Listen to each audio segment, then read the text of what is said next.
Lawrence, Kansas, there is a store dedicated to the world of beekeeping, a hobby with great benefits for our planet that can keep you busy as a bee.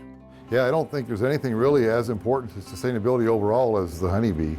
And because of the pollination, because of the fact they show what's going on in our environment, so they're very, very important.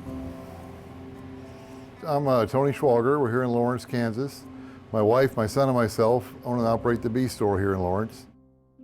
Oh, we've had bees for about 20 years, and we started because my son, when he was 11, he saw a video at school, and he decided that he wanted to get bees, so we told him no.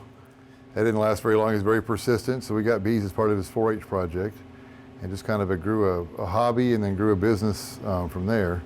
And then about 3 years ago, my wife told me she wanted to get a bee store. She's always right.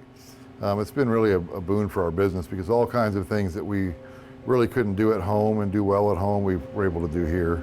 We're at the Lawrence Farmers Market, and we're currently selling here until about 11:30.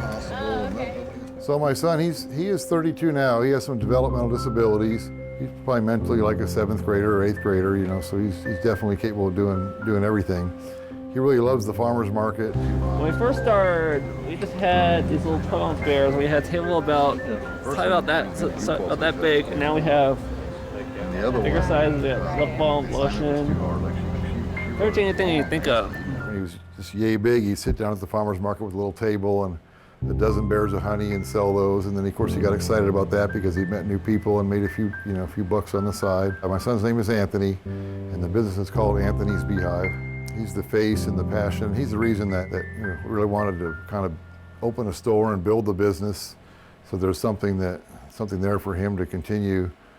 Because when you have a disability, it's very hard to support yourself with dignity. It's hard enough if you don't have a disability, and this is kind of an answer to that challenge for him. Well, when customers come in the bee store for the first time, I'd kind of jokingly tell them we have bee stuff and we have bee stuff. And what I mean by that is we have the bee products. We have the honey and the pollen and the wax and the lotion and the lip balm and stuff made from honeybees and their products. And then we also have bee stuff, which by that I mean the bee boxes, the hives, the kits, the tools, the smoker, the protective gear. Customers really like the fact they can refill their honey jars. That way, it's kind of a win-win deal. We're not buying labels and jars, and they're not throwing their plastic container in the trash. So what I do at the bee store is basically making products, helping customers. I kind of do a lot of different stuff just because that's the nature of a local business. I'm personally a beekeeper as well. That's how I found this business to begin with. And I really like bees. I think that they're fascinating. At the bee store, we do put a big emphasis on education. In fact, the biggest part of our business overall is probably helping folks get started with bees. We have a lot of customers that are 1st and 2nd year beekeepers. We do classes almost year round. The wild bee population has declined quite a bit, but there's more folks than ever keeping bees. When they want to know where to start, it's a hobby where you need a mentor, you need a little bit of hand holding and some help to get started, so we fill that role. So some of the basic stuff you need to get started if you're going to be keeping bees, you'll need the bee boxes, which you provide those. Inside the bee boxes, we put frames with foundation in them. As long as you provide the foundation for the bees, they'll build where you want them to. That way we can manage the bees in a way that really help them thrive and help them maximize their honey production and make it easier to harvest and help them out. So when you see those white boxes out in the field of a beehive, there's a bottom. There's generally 2 boxes, depends what part of the country you're in. That's where the bees store their eggs, their larvae, their nests, and do all their bee stuff. Once you've helped them successfully fill those boxes, then you add a shallower box like this on top. This is called a super. This honey will typically be surplus honey that you can go ahead and harvest before winter, as long as you've done a great job of managing the bees down below so they have enough for their own needs. The beekeeper's got to be very careful and very skilled and even be able to predict the weather. If you take too much honey, the bees won't have enough to get through winter. So beekeepers are very careful to first make sure the bees have adequate stores for the winter, and then whatever is deemed to be surplus from there is what can be harvested. So busy as a bee, that's an expression you hear all the time. It's probably actually an extreme understatement. To make 2 pounds of honey, bees will visit 4 million flowers. They're actually so busy in the spring and in the summer that their lifespan is only 3 weeks because all they do is work 24 hours a day. They might be out in the field during the day, but in the evening, they're in the hive, they're still cleaning, they're still feeding larvae. So bees, you start thinking about 1 pound of honey that you get from your bees, and an average hive on an average year might make 60 pounds of surplus honey. Well, that comes in 80% water, it has to be dried down. So just for the 1 pound of honey, the bees have visited millions of flowers. And when you start out a colony in the spring, you usually start with what's called a nucleus or a package, just a few thousand bees and a queen. We kind of, as beekeepers, we don't really manipulate bees. We kind of help get things out of the way that might be obstacles. And if you do that, that queen will start laying a couple thousand eggs a day. You know, the hive will grow just exponentially. We started our business it's probably been over 20 years ago, when people had a swarm of bees or had a hive living in a barn or a house. You know, they would call us or find us on the internet, and first thing, they wanted those bees gone. They wanted them killed, removed, didn't matter.